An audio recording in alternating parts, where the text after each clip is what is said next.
প্রধানমন্ত্রী নিজেই শিক্ষার্থীদের যারা আন্দোলন করতেছে তাদেরকে রাজাকার হিসেবে অভিহিত করেছেন।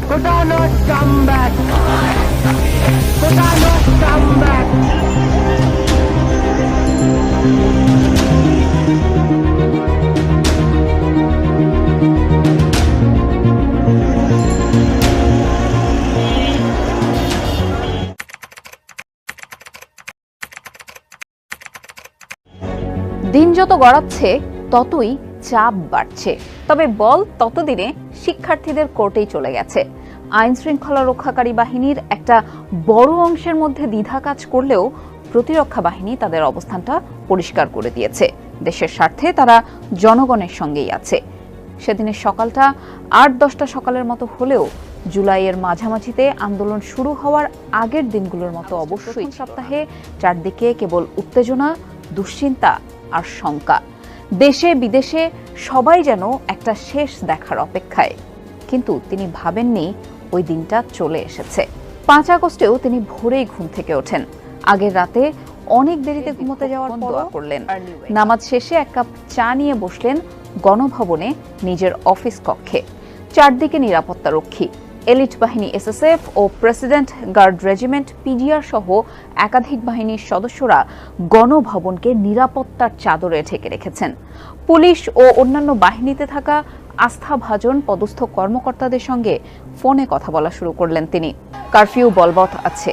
বাহিনীর কর্মকর্তারা কারফিউ ভঙ্গকারীদের বিরুদ্ধে কড়া পদক্ষেপ নেবেন বলে তাকে আশ্বস্তও করেছেন। জানানো হলো, রাজধানীতে প্রবেশের সব পথ বন্ধ করা হয়েছে, একটা পিঁপড়াও ঢুকতে পারবে না। তিনি নাস্তা করলেন।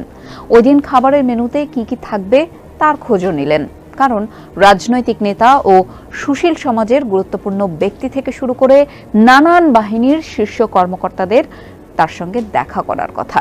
সেদিন ওই সময় গণভবনের বাইরে সাংবাদিক হিসেবে সরেজমিনে গিয়ে বেশ চুপচাপ একটা পরিবেশ চোখে পড়েছিল। আগের দিনগুলোর তুলনায় প্রধানমন্ত্রীর বাসভবনের বাইরে নিরাপত্তা বেশ কড়া, কিন্তু অবাক করা বিষয় হলো গাড়ি চলাচল করতে দেয়া হয়েছিল, এমনকি রিকশা, ব্যাটারি চালিত অটোরিকশাও। গণভবন থেকে কয়েক মিনিট গাড়ি চালানোর দূরত্বেই অবস্থিত বঙ্গবন্ধু স্মৃতি জাদুঘর, সেখানেও কড়া নিরাপত্তা ব্যবস্থা। তবে আগের দিনগুলোর মতো গণভবন সংলগ্ন আসাদ গেট থেকে বঙ্গবন্ধু ভবন পর্যন্ত আওয়ামী লীগ, স্বেচ্ছাসেবক লীগ এবং হেলমেট পরা ছাত্রলীগ কর্মীদের দেখা মিলল না। তাদের আসতে হয়তো আরো ঘণ্টাখানেক সময় লাগবে। হোটেল ইন্টারকন্টিনেন্টাল মোড়ে এসে দেখা গেল গাড়িগুলোকে সাকুরা বার অ্যান্ড রেস্টুরেন্টের পাশের ছোট রাস্তায় ঘুরিয়ে দেয়া হচ্ছে।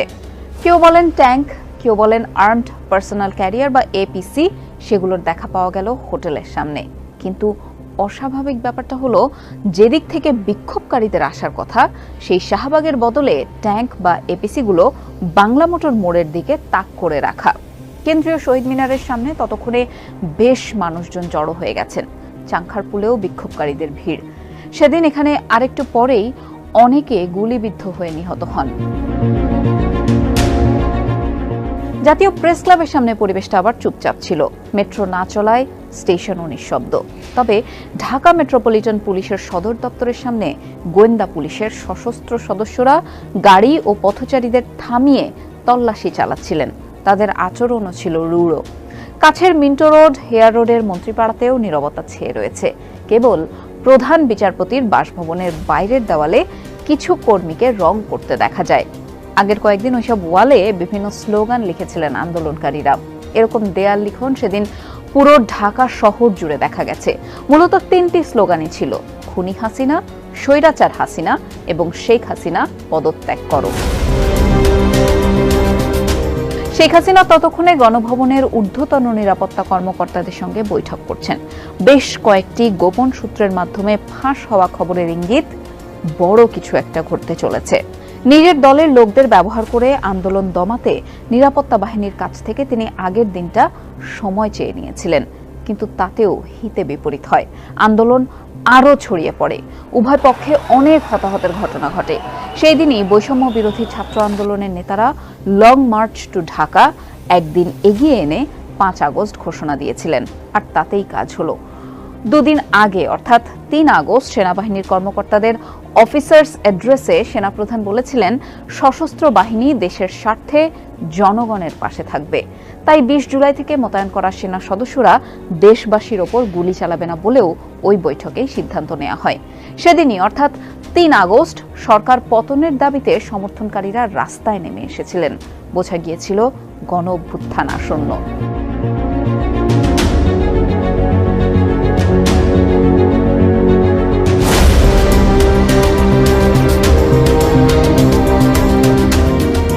আর সবকিছুর চূড়ান্ত রূপটা দেখা যায় ৫ আগস্ট সকাল 10:30টার মধ্যে শেখ হাসিনা নিরাপত্তা বাহিনীর শীর্ষ কর্মকর্তাদের ডেকে পাঠান। তারাও শেখ হাসিনার সঙ্গে আলোচনায় বসতে চাচ্ছিলেন। ১৯৭১ সালের ১৬ই ডিসেম্বরের মতন ঢাকার পতন হতে চলেছে এমন গোয়েন্দা প্রতিবেদন নিয়ে তারা বৈঠকে যোগ দেন। পার্থক্য হচ্ছে ৭১-এ পাকিস্তানি বাহিনীকে বাংলাদেশের মুক্তিবাহিনী এবং ভারতীয় বাহিনীর যৌথ বাহিনী ঘিরে ফেলেছিল। আর ২০২৪-এ এসে শেখ হাসিনার পদত্যাগ দাবিতে বিক্ষোভকারীরা শেখ হাসিনার নিরাপত্তা বাহিনীকে তাদের ব্যর্থতার জন্য ভৎসনা করে বিক্ষোভকারীদের প্রতিরোধের নির্দেশ দেন। কিন্তু বাহিনী প্রধানরা রক্তপাত এড়াতে চান। তারা জানান, গুলি করলে আরও হতাহতের ঘটনা ঘটবে, রক্তের বন্যা বয়ে যাবে। কিন্তু তার বিনিময়ে গণভবন থেকে মানুষকে দূরে রাখার নিশ্চয়তা দেয়া যাচ্ছে না। তারা গোয়েন্দা প্রতিবেদন তুলে ধরে প্রধানমন্ত্রীকে রাজধানীর প্রবেশপথে লাখ লাখ মানুষ অবস্থান করছেন বলে জানান। ইতোমধ্যেই যাত্রাবাড়ি, সাভার, আশুলিয়া, উত্তরায় অনেককে হত্যা করেছে পুলিশ। ৫ আগস্ট সকালেই মৃতের সংখ্যা প্রায় ১০০-তে গিয়ে পৌঁছায়। তখনও ডিএমপির কমান্ড সেন্টার চালু ছিল। ঊর্ধ্বতন পুলিশ কর্মকর্তারা রাজধানীতে প্রবেশ বন্ধ করতে মাঠ পর্যায়ে নির্দেশ পাঠাচ্ছিলেন। কিন্তু বৈঠকে তাদের শীর্ষ কর্মকর্তা প্রধানমন্ত্রীকে জানান, ঢাকার পতন এখন আর সর্বোচ্চ ১ থেকে ২ ঘন্টার ব্যাপার। পরিস্থিতি এমন দাঁড়িয়েছিল যে শেখ হাসিনার সামনে তখন একটাই বিকল্প খোলা, পদত্যাগ। প্রথমবার সেই প্রস্তাব প্রত্যাখ্যান করেন তিনি। অফিসারদের ধমক দিয়ে বলেন, তাদেরকে তিনি তুলে এনে আজকের এই অবস্থানে বসিয়েছেন। এখন তারা সরকার আর রাষ্ট্রকে রক্ষা করতে পারছেন না। তারা প্রতিক্রিয়ায় ব্যর্থ মনোরথ হয়ে উচ্চপদস্থ কর্মকর্তা তার বোন শেখ রেহানার সঙ্গে গণভবনের একটি ভিন্ন কক্ষে কথা বলেন। রেহানা শেখ হাসিনার সঙ্গে কথা বললেও তখনও তাকে মানানো যায়নি। অগত্যা ফোন করা হয় যুক্তরাষ্ট্রে থাকা তার ছেলে সজীব ওয়াজেদ জয়কে। তিনি কর্মকর্তাদের সঙ্গে আলোচনায় প্রথমে সরকারকে রক্ষা করতে তাদের ব্যর্থতার অভিযোগ তুলে ধরেন। কিন্তু অবশেষে জয় পরিস্থিতির গুরুত্ব বুঝতে পেরে তার মায়ের সঙ্গে কথা বলেন।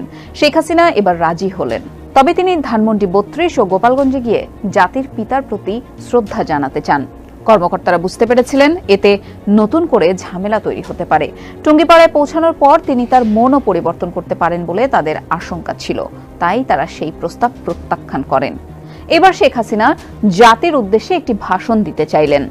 জয়ের ঘনিষ্ঠ বন্ধু তথ্য প্রতিমন্ত্রীকে একটি সংক্ষিপ্ত বক্তৃতা প্রস্তুত করতে বলা হয়। তিনি তার মোবাইল ফোনে সেটির খসড়াও লিখেছিলেন, অথবা আগে থেকেই খসড়াটি তার সঙ্গেই ছিল। কর্মকর্তারা ঢাকা ও শাহবাগের আশেপাশে ছাত্র জনতার অবস্থানের নতুন তথ্য নেন। তাদের হিসাব অনুযায়ী গণভবন থেকে বিক্ষোভকারীরা কেবলমাত্র ৪৫ মিনিটের দূরত্বে তখন। তাই বক্তৃতার রেকর্ড করার প্রস্তাবও প্রত্যাখ্যান করা হয়। জাতির উদ্দেশ্যে শেষ ভাষণটাও শেখ হাসিনা আর দিতে পারেননি।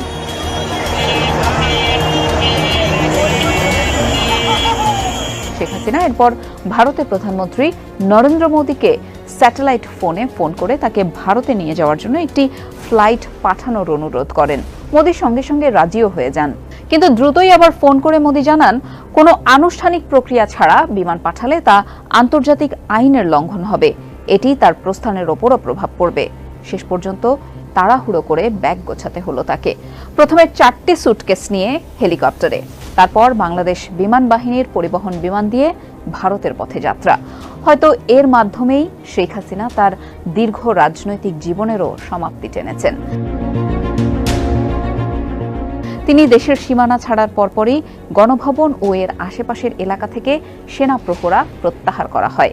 দেশের সবচেয়ে দীর্ঘমেয়াদী প্রধানমন্ত্রী সদ্য পদচ্যুত শেখ হাসিনা যখন ভারতের আকাশসীমায়, ছাত্র জনতা তখন গণভবনে।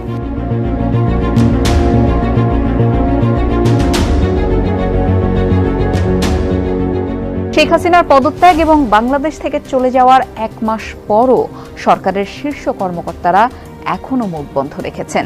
5 আগস্টের অফিসিয়াল সংস্করণটি শুধু কয়েকটি শব্দের মধ্যেই সীমাবদ্ধ ছিল। শেখ হাসিনা পদত্যাগ করেছেন।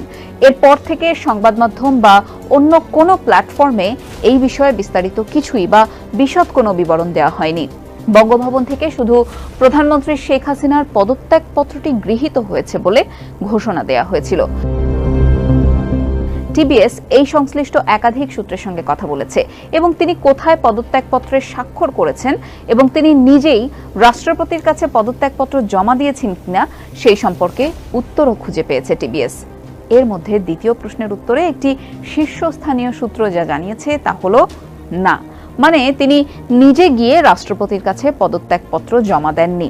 ওই সূত্রটি জানায় ওই দিন শেখ হাসিনা বঙ্গভবনে যাননি বা পদত্যাগপত্রও জমা দেননি। পদত্যাগপত্রটি বঙ্গভবনে রাষ্ট্রপতির কাছে পৌঁছে দেন এক শীর্ষ বেসামরিক আমলা। পদত্যাগপত্রটি গৃহীত হয়েছে রাষ্ট্রপতির এমন নোটের নিচে করা একটি সইয়ের মাধ্যমে। শেখ হাসিনার দীর্ঘ 15.5 বছরের শাসনামলের অবসান ঘটল। কাজটা এতটা সহজ ছিল না। শেখ হাসিনার পদত্যাগের দাবিতে ছাত্র জনতার ব্যাপক বিক্ষোভের মুখে এটি সফল হয়েছিল।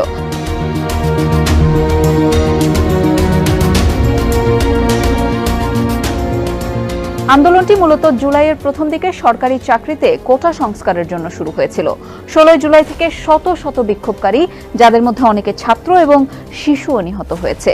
এরপর আন্দোলনটি শেখ হাসিনার পদত্যাগের এক দফা এক দাবিতে রূপ নেয়। শেখ হাসিনার টানা 4র্থ মেয়াদ হঠাৎই শেষ হয়ে গেল তার পুনর্নির্বাচনের মাত্র 7 মাসের মাথায়, যে নির্বাচনে শুধু তার দল, জোটের অংশীদার এবং তার নিজের দলের ডামি প্রার্থীরাই অংশগ্রহণ করেছিলেন। বিশ্লেষকরা বলছেন, গত 3 আগস্ট বাংলাদেশ সেনাবাহিনী দেশবাসীর ওপর গুলি না চালানো এবং জনগণের পাশে দাঁড়ানোর সিদ্ধান্ত 48 ঘন্টার মধ্যে তার প্রস্থান ত্বরান্বিত করেছে। সূত্রটি জানায়, 5 আগস্ট গণভবনে 2 ঘন্টার উত্তপ্ত বিতর্কের পর অবশেষে দুপুর 12:30টার দিকে পদত্যাগপত্রে স্বাক্ষর করেন শেখ হাসিনা। এরপর তাকে এসএসএফ সদস্যরা বঙ্গবন্ধু আন্তর্জাতিক সম্মেলন কেন্দ্রের পাশে গণভবনের কাছেই একটি জায়গায় নিয়ে যায়। সেখানে ইটের স্তূপের পাশে একটি হেলিকপ্টার অপেক্ষা করছিল। চারদিকে তখন নিশ্ছিদ্র নিরাপত্তা ব্যবস্থা। তখন ইন্টারনেটও বন্ধ ছিল। কি ঘটছে তা নিয়ে অন্ধকারে ছিল সাধারণ মানুষ। হেলিকপ্টারে করে শেখ হাসিনা ও তার বোন শেখ রেহানাকে শাহজালাল আন্তর্জাতিক বিমানবন্দরের পাশে কুর্মিটোলায় বিমানবাহিনীর বঙ্গবন্ধু ঘাঁটিতে নিয়ে যাওয়া হয়। সেখান থেকে তারা একটি বিমানবাহিনীর অপেক্ষমান C-130 পরিবহন বিমানে চড়ে ভারতের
বাংলাদেশে বিভেদ, বিদ্বেষ, সন্ত্রাস আর হিংসার রাজনীতির জন্মদাতা বাংলাদেশ আওয়ামী লীগ।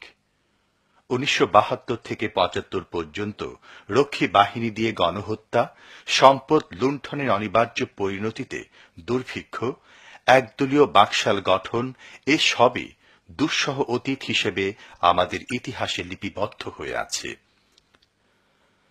দীর্ঘ 21 বছর ক্ষমতার বাইরে থেকে 1996 সালে ক্ষমতায় এসে তারা আবার আসল মূর্তি ধারণ করে।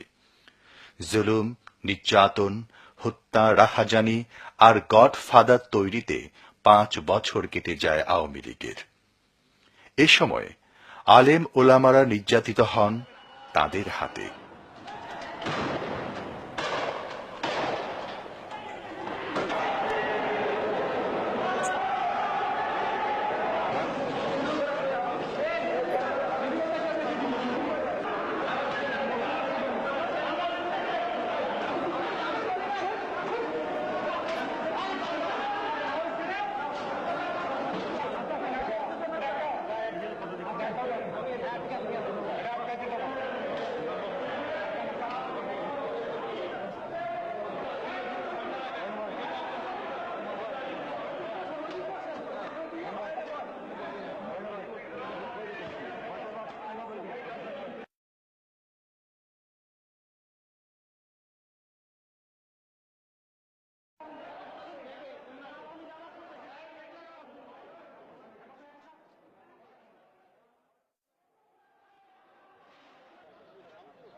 দু সালে বাংলাদেশের মানুষ ব্যালট বিপ্লব ঘটায়, বিতাড়িত হয় আওয়ামী সরকার। 4 দলীয় জোটের পক্ষে বিপুল সমর্থন দিয়ে মানুষ অবস্থান নেয় শান্তির পক্ষে।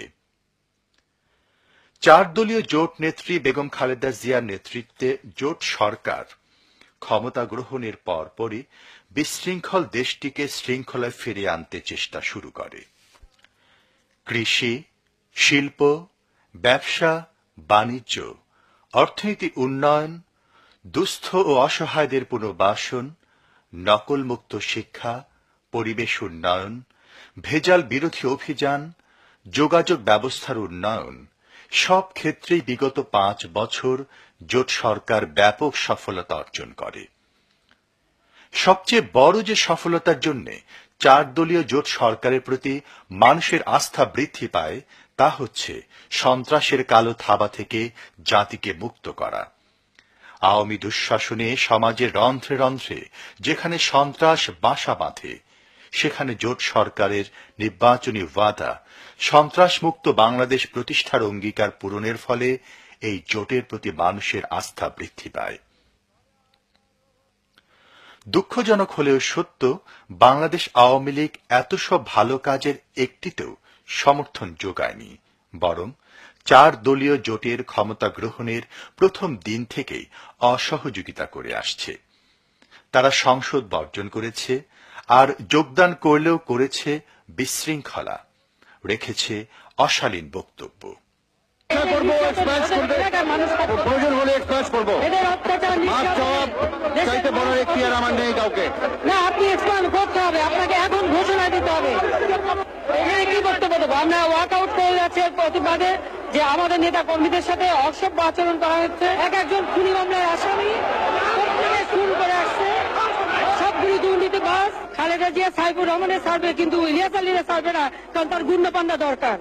তাদের এই বিশৃঙ্খলা ও উত্তেজনাকর দৃশ্য দেখে আওয়ামী লীগের হাতে সংসদের সাবেক স্পিকার শাহেদ আলীর হত্যাকাণ্ডের কথাই মনে পড়ে।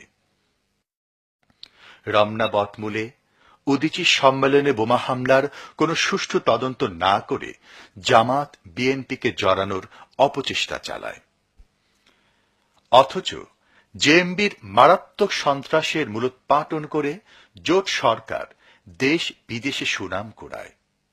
ঢালাওভাবে দোষারোপে রাজনীতি না করে মূল হোতা শায়েখ আব্দুর রহমান বাংলা ভাইকে গ্রেফতারে সক্ষম হয়।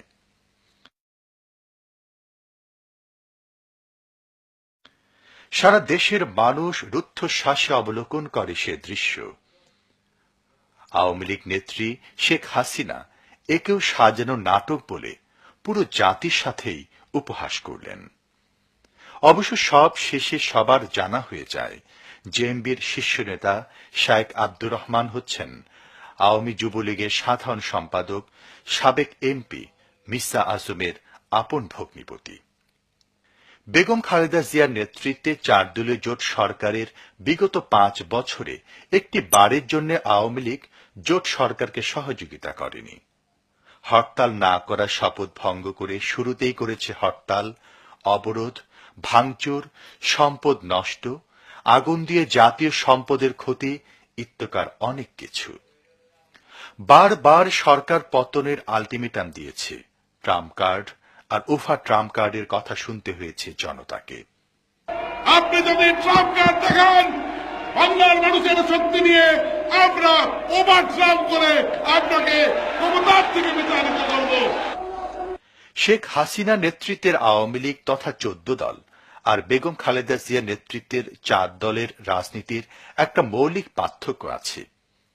একজনের ভাষা আক্রমণাত্মক, যার ভিতর বারুদের গন্ধ পাওয়া যায়। অন্যজনের ভাষা মার্জিত, যা শান্তির পক্ষে কাজ করে। আমরা বলি নির্বাচনের মাধ্যমে আমরা ক্ষমতায় আসব, নির্বাচনের মাধ্যমে সরকার গঠিত হবে। আর তারা বলে দখল করে ক্ষমতায় আসবে, তারা পল্টন দখল করে, তারা বঙ্গভবন দখল করে, তারা রাজপথ দখল করতে চায়। এই হলো দখলদারের কাজ। তারা দখলদারি নিয়েছে, তারা জনগণের সমর্থনে বিশ্বাস করে না। 27 তারিখ থেকে 30 তারিখ পর্যন্ত আমরা রাত দিন এইখানে দখল করে থাকবো। ইনশাল্লাহ বিজয় আমাদের হবেই হবে, আমরা সেটা নিশ্চিত জানি। আগামী দিনের কর্মসূচি লগি বৈঠা চোর নিয়ে শেখ হাসিনার লগি বৈঠার এই নির্দেশ পালনে এগিয়ে আসে আওয়ামী সন্ত্রাসীরা। দিনটি ছিল 28 অক্টোবর, শনিবার। জোট সরকারের 5 বছর সফল পূর্তি উপলক্ষে বিএনপি নয়াপল্টনে দলীয় কার্যালয়ের সামনে সমাবেশের কর্মসূচি ঘোষণা করে। জামাত ইসলামী বায়তুল মোকাররমের উত্তর গেটে সমাবেশের আয়োজন করে।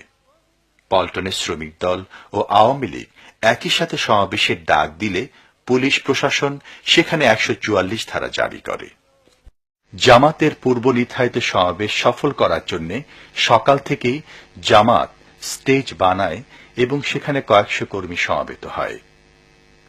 জামাতের সমাবেশ ছিল বিকেল 3টায়।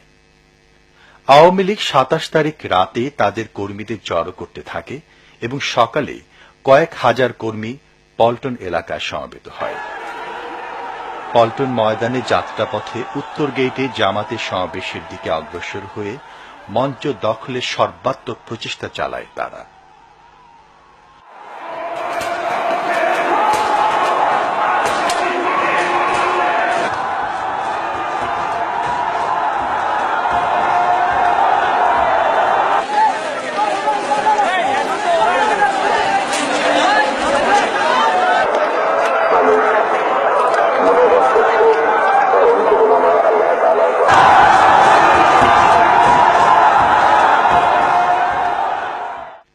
কোন কোন পত্রিকা ও টিভি চ্যানেল প্রচার করে আওয়ামী লীগ পল্টনের সমাবেশে মিছিল নিয়ে যাওয়ার সময় জামাত ইসলামী ও ইসলামী ছাত্র শিবিরের কর্মীরা তাদের উপর ঝাঁপিয়ে পড়ে ও সংঘর্ষ বাধায়। যে কোনো বিবেকবান ও সচেতন মানুষ মাত্রই বুঝেন 5 বছর পূর্তি উপলক্ষে জামাতের সমাবেশ সফল হওয়া রাজনৈতিকভাবে যেখানে গুরুত্বপূর্ণ, সেখানে আওয়ামী লীগের লগি বৈঠাধারী কর্মীদের সাথে সংঘর্ষে জড়িয়ে পড়ার কোনো যুক্তি থাকতে পারে না। প্রকৃত সত্য হচ্ছে কয়েক হাজার আওয়ামী লীগের কর্মী পল্টন মোড় থেকে জামাতের সমাবেশের জন্য নির্মিত মঞ্চ দখলের জন্য এগিয়ে যায়। জামাত কর্মী যান বাজি রেখে তা প্রতিহত করে। আল্লাহর প্রতি অবিচল বিশ্বাস এবং আস্থার কথা বলেছিলেন শহীদ প্রেসিডেন্ট জিয়াউর রহমান, সেটাকে মুছে ফেলে দিয়ে উনি সেখানে এমন এক আইন মন্ত্রী দিয়েছেন, আমি বলি আমার ভাষায় সরকারকে ভূতে ধরেছে। ভূতের পা নাকি থাকে পেছনের দিকে, সামনে যত এগোতে চায় তত পেছনে চলে যায়। সরকারে কিসে ধরেছে? ভূতে ধরছে। সরকারের মাথার উপরে চেপেছে বামপন্থীরা। बर्बाद गुलिस्तान के लिए एक ही उल्लू काफी है, गुलिस्तान की हर शाख पे उल्लू बैठे हैं, फिर अंजाम गुलिस्तान क्या होगा। ফুল বাগানের ধ্বংস করার জন্য একটা হুতুম পেঁচা যথেষ্ট, কিন্তু হুতুম পেঁচা বসে গেছে প্রত্যেক ডালে ডালে। ফুল বাগানের অবস্থা কি হবে আল্লাহই জানে। শিক্ষা ব্যবস্থায় 3 নাস্তিক বসা। আইন যাকে দেওয়া হয়েছে তিনি আইনের চেয়ারে বসে সব বেআইনি কথা বলতেছেন। তিনি বলতেছেন ধর্ম ভিত্তিক রাজনীতি চলবে না। প্রধানমন্ত্রী আপনি বলেন নাই আমরা আপনার কল্যাণকামী, যেভাবেই হোক আপনি প্রধানমন্ত্রী হয়েছেন, যেভাবেই হোক আপনি সরকারে গেছেন, আমরা চাই 5 বছর আপনি চালান, কিন্তু ভালোভাবে চালান। যাদেরকে বসাইছেন এই লোকগুলির একটু চেনেন।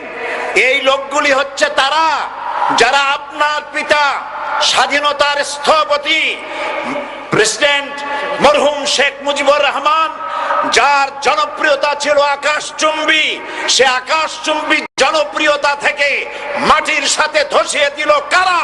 তাদেরকে আপনি মন্ত্রী বানিয়েছেন। আপনার পিতার যে দশা তারা করেছিল, এরাও আপনার সেই দশা করে ছাড়বে। তার প্রমাণ হচ্ছে মন্ত্রী বলছে ধর্মনিরপেক্ষ ধর্মভিত্তিক রাজনীতি চলবে না। আপনি বলেন নাই, উনি বলেছেন। আপনি প্রতিবাদ করেন নাই। আপনার প্রতিবাদ না করাটাই ওই বক্তব্য আপনি সমর্থন করেছেন বলে প্রমাণিত হয়ে গিয়েছে। ধর্মভিত্তিক রাজনীতি নিষিদ্ধ ঘোষণা করবার মতো দুঃসাহস করবেন না। ধর্মভিত্তিক রাজনীতি শুধু বাংলাদেশে নয়, ভারতে আছে, শ্রীলঙ্কা আছে, মালদ্বীপে আছে, অস্ট্রেলিয়া আছে, আমেরিকা আছে, নিউ গিনি আছে, অস্ট্রেলিয়া আছে, আমেরিকা আছে, ইউরোপে আছে। পৃথিবীতে গণতান্ত্রিক অন্তত 50টি দেশে ধর্মভিত্তিক রাজনীতি আছে। তারা ইলেকশন করছে এবং ক্ষমতায় গিয়ে তারা পার্লামেন্টে অংশগ্রহণ করছে। বাংলাদেশে ধর্মনিরপেক্ষ রাজনীতি আপনি বন্ধ করতে পারবেন না, অসম্ভব। আইন মন্ত্রী আইন পাশ করে নিষিদ্ধ ঘোষণা করার জিনিস পান নাই। আপনি আইন পাশ করে নিষিদ্ধ করুন, সোনার ছেলেরা টেন্ডারবাজি করতে পারবে না, নিষিদ্ধ। মাস্তানি করতে পারবে না, মেয়েগুলারে SMS করতে পারবে না ফ্রি টক টাইমে, শয়তানি বদমাশি করতে পারবে না, ওজনে কম দিতে পারবে না, খাদ্যে ভেজাল দিতে পারবে না। এইসব নিষিদ্ধ করতে পারবেন না। নিষিদ্ধ করার জিনিস পায় না, ধর্ম নিষিদ্ধ করো। তার মানে ধর্ম নিষিদ্ধ করতে পারলেই বড় বড় বোতল খাওয়া যায়। ধর্ম নিষিদ্ধ করতে পারলেই চুরি করা যায়, ডাকাতি করা যায়, বদমাশি করা যায়। আমার সম্মানিত সেক্রেটারি জেনারেল বলেছেন ক্লাস 9 এর ছাত্রকে অস্ত্রের মামলা দিয়ে রিমান্ডে নেওয়া যায়। এই কাজ আপনারা বন্ধ করে দিন। আমি ছোট্ট একটি কথা বলে বক্তব্য শেষ করব। আপনারা সমস্ত 144 জারি করতেছেন, সব 144 জারি করেন কোরআনের তাফসীরের উপরে। যারা কোরআনের তাফসীরের উপরে 144 চালু করেন, আল্লাহর কাছে জবাব দিতে হবে কিয়ামতের ময়দানে। শেষ কথা বলি, বসেন বসেন, শেষ কথা বলে যাই। প্রধানমন্ত্রী, মাননীয় প্রধানমন্ত্রী, আপনাকে আবার বলি, আমরা আপনার শত্রু নই, আমরা আপনার শত্রু নই। আপনার শত্রু আপনার পাশেই। সিংহ, সিংহ, একটা সিংহ আর একটা নেকড়ে আর একটা পাতিশিয়াল, এই তিনটাই মিলে সারাদিন পরিশ্রম করে তিনটা শিকার করেছে। একটি খরগোশ, একটি হরিণ আর একটা বড় গরু। সিংহ বলছে আমি পরিশ্রম করে আমরা তিনজন শিকার করছি, কিন্তু আমার নিয়ম হলো বিচার ব্যবস্থা না করিয়া, ভাগ না করিয়া খাওয়া আমি পছন্দ করি না। তো আমি প্রথমে দায়িত্ব দিলাম নেকড়েকে, নেকড়ে ভাগ কর। নেকড়ে বলল মহারাজ এটা ভাগ করার কি আছে, ওই খরগোশটা বেটা পাতিশিয়াল খাক, হরিণটা আমি খাই, যেহেতু আপনার দেহ বড়, আপনি মহারাজ, আপনি গরুটা খান। সিংহের মেজাজ খারাপ, বেয়াদব, এই ধরনের অসম বন্টন নীতি কে তোকে শিখালো? এক থাপ্পড় মারছে, নেকড়ের কল্লা উড়ে গিয়ে 50 হাত দূরে পড়ে গেছে। এবার সিংহ বলছে, এই শিয়াল ভাগ কর বেটা। শিয়াল কয়, মহারাজ এই সাধারণ জিনিসে কি ভাগ করার কোনো বিষয়? কয় না, ভাগ না করলে তো আমি খাইতে পারি না। তো ভাগটা যদি আমারে করতেই বলেন, আমি বলবো খরগোশ দিয়ে আপনি ব্রেকফাস্ট করবেন, লাঞ্চ করবেন হরিণ দিয়ে, ডিনার করবেন গাভী দিয়া। মহারাজ খুব খুশি, হ্যাঁ রে শিয়াল রে, এত সুন্দর ইনসাফ ভিত্তিক বন্টন নীতি কে তোরে শিখাল রে? কয়েছি একটু আগে যে কল্লা দিয়া গেল ওই আবার শিখায় গেছে। কাজী ধর্মভিত্তিক রাজনীতি নিষিদ্ধ করতে গিয়ে ফেরাউন আর নমরুদ যে শিক্ষা পেয়েছে তার থেকে শিক্ষা গ্রহণ করুন। আগুন নিয়ে খেলবেন না, বরদাস্ত করবে না বাংলাদেশের 16 কোটি মানুষ। মুসলমান তো দূরের কথা, হিন্দু, খ্রিস্টান, বৌদ্ধ সব ধর্মপ্রাণ ধর্মভিত্তিক রাজনীতি নিষিদ্ধ করার মতো আগুন নিয়ে খেলা বন্ধ করুন, বন্ধ করুন। জনগণ মানবে না, মানবে না, মানবে না। আল্লাহ হাফেজ। বাংলাদেশ জিন্দাবাদ, বাংলাদেশ জামাত ইসলামী জিন্দাবাদ, বীর চট্টলা জিন্দাবাদ।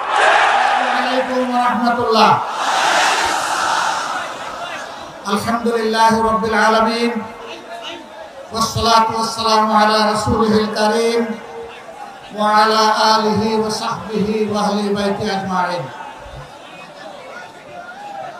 বাংলাদেশ জামাত ইসলামী শহীদানের মার্কাজ ঐতিহ্যবাহী সাতক্ষীরা জেলা শাখা আয়োজিত আজকের এই কর্মী সম্মেলনের সম্মানিত সভাপতি, সম্মানিত জেলা আমির, উপস্থিত বিশেষ অতিথিবৃন্দ, বাংলাদেশ জামাতে ইসলামীর নির্বাহী পরিষদের অন্যতম সদস্য, সাতক্ষীরা মাটি ও মানুষের প্রিয়জন জনাব অধ্যক্ষ ইজ্জতুল্লাহ, অন্যতম সদস্য নির্বাহী পরিষদের জনাব মোবারক হোসাইন, সাতক্ষীরা মাটি এবং মানুষের নেতা এবং প্রিয়জন জনাব মুহাদ্দিস আব্দুল খালেক সহ আঞ্চলিক নেতৃবৃন্দ এবং সাতক্ষীরার প্রিয় সহকর্মী ভাই ও বোনেরা, আমি জানি এই কর্মী সম্মেলন শুধু ভাইদের জন্য, কিন্তু বাসার আঙ্গিনায় আসার পথে অনেকগুলা সাদে উৎসুক বোনদেরকে আমি দেখতে পেয়েছি। আজকে তাদেরকে আমরা মাহরুম করেছি বলে দুঃখিত। আগামীতে তাদের জন্য কোনো আয়োজন করা হবে বলে আমি প্রত্যাশা রাখি ইনশাআল্লাহ। আপনারা সবাই কেমন আছেন? আল্লাহ রাব্বুল আলামিন ইজ্জতের সাথে আপনাদেরকে ভালো রাখুন। এই মাটিকে আমরা খুব ভালোবাসি। কোরআনের পক্ষে কথা বলতে গিয়ে, আল্লাহর দ্বীনের পক্ষে কথা বলতে গিয়ে, মজলুম নেতৃবৃন্দের পক্ষে কথা বলতে গিয়ে বাংলাদেশের কোন জেলা এত বেশি জীবন এবং রক্ত উপহার দেয়নি। এই জন্য সাতক্ষীরার অবস্থান বাংলাদেশ জামাতে ইসলামের কাছে অনন্য উচ্চতায়। আল্লাহ তাআলার দরবারে দোয়া করি, আল্লাহ তাআলা ক্রমাগতভাবে যেন এই জেলার মর্যাদা বৃদ্ধি করে দেন। সম্মানিত ভাই ও বোনেরা, বাংলাদেশ আমাদের প্রিয় জন্মভূমি। আল্লাহ তাআলার বড়ই মেহেরবানি, দুনিয়ার খুব কম জায়গায় এরকম সুজলা সুফলা শ্যামল দেশ মানুষ পেয়ে থাকে। আমরা এমন একটি দেশ পেয়েছি, মাটির উপরে অফুরন্ত সম্পদ, মাটির গর্ভে অফুরন্ত সম্পদ, সমুদ্রের গর্ভে অফুরন্ত সম্পদ। আমাদের এই সম্পদগুলো জনগণের উপকারে আসছে না।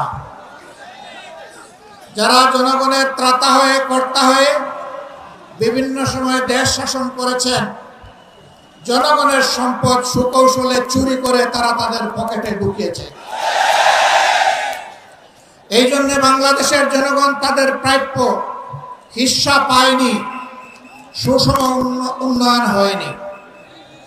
15 সালের দিকে কোনো এক রমজানে আমি ঈদ উদযাপন করতে এসেছিলাম এই জেলার শহীদ পরিবারগুলোর সাথে। সকাল 9:30 থেকে অথবা সকাল 10টা থেকে রাত 9:30 পর্যন্ত আমি এই জেলার ভাঙ্গাচোরা, খানা খন্দকে ভর্তি রাস্তাগুলা দিয়ে গাড়ি ফেলে আমি এবং আমার সঙ্গী 2টা মোটরসাইকেলে চড়ে সারা জেলা ঘোরার চেষ্টা করেছি। আমি লোকদেরকে জিজ্ঞেস করেছিলাম, আমরা শুনে থাকি উন্নয়নের জোয়ারে দেশ ভাসছে, সেই জোয়ারের সামান্য ছিটাফোঁটা পানি কি এখানে আসে না? বলে যে না, আসে না। কেন আসে না?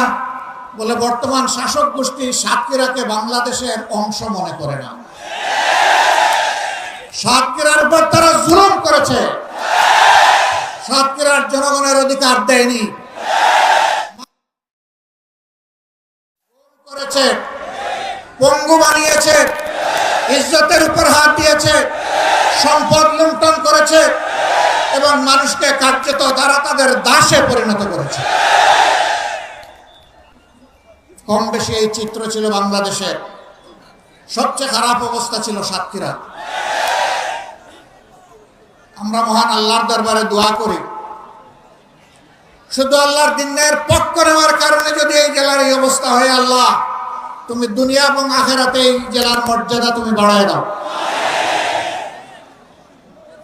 প্রিয় সহকর্মী বৃন্দ, বাংলাদেশ জামাতে ইসলামী আল্লাহ এবং জনগণের কাছে প্রতিশ্রুতিবদ্ধ যে এই জমিনে আমরা ইনসাফ কায়েম করতে চাই, আমরা দুর্নীতিমুক্ত একটি বাংলাদেশ গড়তে চাই,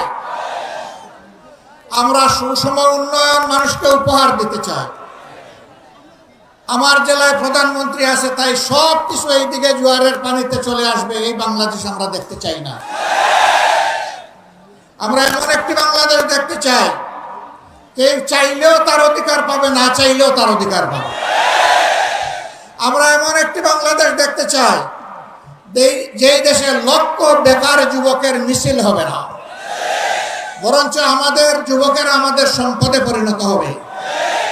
তাদের হাতে মূল্যহীন এক টুকরা সার্টিফিকেট ধরিয়ে দেওয়া হবে না, বরঞ্চ শিক্ষা সমাপনীর সাথে সাথে তাদের হাতে কাজ তুলে দেওয়া হবে। এমন শিক্ষা চাই আর এমন শিক্ষিত জাতি চাই।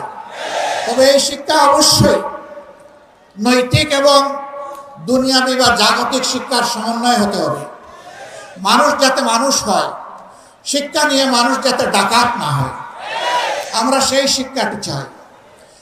আমরা এমন একটি দেশ চাই, যে দেশে আমাদের মা বোনেরা নিঃসংকোচে যেমন ঘরে সুরক্ষিত থাকবেন, কর্মস্থলেও সুরক্ষা পাবেন, রাস্তাঘাটেও সুরক্ষা পাবেন। তাদের দিকে কোনো খারাপ লোক চোখ তুলে তাকানোর কসরত পাবে না।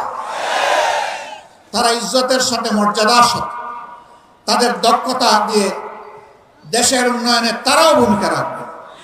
নবী করিম সাল্লাল্লাহু আলাইহি ওয়াসাল্লাম মানব জীবনের সবচেয়ে ঝুঁকিপূর্ণ কাজেও মহিলাদেরকে শরীক করেছেন। সেই কাজটি হচ্ছে যুদ্ধ। যুদ্ধে মারা পুরুষের পাশে থেকে তারাও যুদ্ধ করেছে। বিশেষ করে বদর যুদ্ধের কঠিন দিনে আমি প্রায় এই উদাহরণটা দিয়ে থাকি। যখন কাফেররা আল্লাহ রসুলের খুব কাছাকাছি চলে এসেছিল তাকে হত্যা করার জন্যে, যখন পুরুষ যোদ্ধারা দিক বিদিক কিছুটা জ্ঞান হারিয়ে ফেলেছিলেন, তখন একজন মা চতুর্দিকে ঘুরে ঘুরে আল্লাহর রসুলকে বেষ্টনে দিয়ে রেখেছিলেন। যুদ্ধ যখন শেষ হয়েছে, তার শরীরে 37টা তীর ঝুলন্ত অবস্থায় ছিল, 70টা কঠিন আঘাত ছিল। রাসূল করিম সাল্লাল্লাহু আলাইহি ওয়াসাল্লাম বলেছেন, শত্রু যখন সামনের দিক থেকে এসেছে, তখন শত্রুর তীর আর আমার মাঝখানে ছিল আল্লাহর এই বান্দি। যখন পিছন দিক থেকে এসেছে ছিল আল্লাহর বান্দি। ঘুরে ঘুরে আল্লাহ রসুলকে কিভাবে তিনি রক্ষা করবেন? ডাইনে বামে এসেছে, বাম দিকে। আমাদের সেই সর্বোচ্চ ইজ্জতের মর্যাদাবান মায়ের নাম ছিল হযরতে নুসাইবা রাদিয়াল্লাহু তাআলা আনহা। যদি যুদ্ধের এই কঠিন ময়দানে আল্লাহর রাসূল তাদের জন্য কর্মক্ষেত্র সৃষ্টি করে দিয়ে থাকেন, আমরা কে তাদের হাত বন্ধ করা? আমাদের ব্যাপারে ইসলামের প্রতিপক্ষ শক্তিরা অপপ্রচার চালায়। জামাতে ইসলামী ক্ষমতায় গেলে মহিলাদেরকে ঘর থেকে বের হতে দিবে না, আর যদি দেও আস্তে করে এনে জোর করে একটা বুরকা পরাই দেবে, জোর করে পরানো লাগবে না। যে দেশে ইসলাম কায়েম হবে এদেশের মানুষেরা, মায়েরা আনন্দের সাথেই সেদিন তারা ইজ্জতের জন্য তাদের সম্মানের মর্যাদার পোশাক পরিধান করবেন। তারপরেও কোনো মা, কোনো বোন যদি এই পোশাকের বাইরে থাকেন, আমরা তাদেরকে কথা দিচ্ছি, নিশ্চয়তা দিচ্ছি, কারো উপর জোর খাটানো হবে না। কারণ এদেশে শুধু মুসলমানরা বসবাস করে না, অন্যান্য ধর্মের লোকেরাও বসবাস করে। তারা তো আমাদের ধর্ম যেহেতু গ্রহণ করেনি, তাদের জন্য ইসলামের প্রেসক্রাইব করা পর্দাও তাদের জন্য প্রযোজ্য নয়। তারা যদি ইসলামের সৌন্দর্যে অভিভূত হয়ে ইসলাম কবুল করে সেটা ভিন্ন কথা, তাদেরকে ইসলাম গ্রহণ করতে কাউকেই বাধ্য করা হবে না। সম্মানিত সহকর্মী বৃন্দ, এই দেশে শুধু মুসলমানরা বসবাস করে না, হিন্দু, খ্রিস্টান, বৌদ্ধ ধর্মের লোকেরাও বসবাস করে। আমরা এমন একটি দেশ চাই যে দেশে মসজিদও পাহারা দেওয়ার প্রয়োজন হবে না, মন্দির এবং মঠও পাহারা দেওয়ার দরকার হবে, গির্জা পাহারা দেওয়া লাগবে না। সকল ধর্মের লোকেরা তাদের আপন আপন ধর্ম তাদের মতো করে শান্তিতে, নিরাপত্তার সাথে তারা পালন করবে। আলহামদুলিল্লাহ, আমাদের দেশটি সাম্প্রদায়িক সম্প্রীতির একটি চমৎকার বাগান, কিন্তু আমাদের বাগানে মাঝে মাঝে হুতুম পেঁচা ঢুকে পড়ে। এই হুতুম পেঁচাদের ব্যাপারে আমাদেরকে সতর্ক থাকতে হবে। আমরা এই সম্প্রীতি নষ্ট করতে দেব না।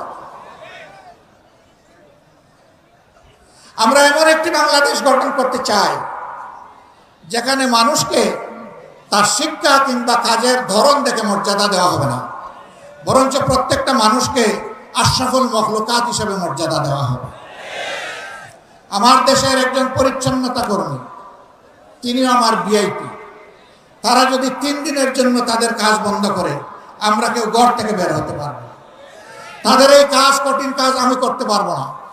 তারা কষ্ট করে এই কাজটা আমাদের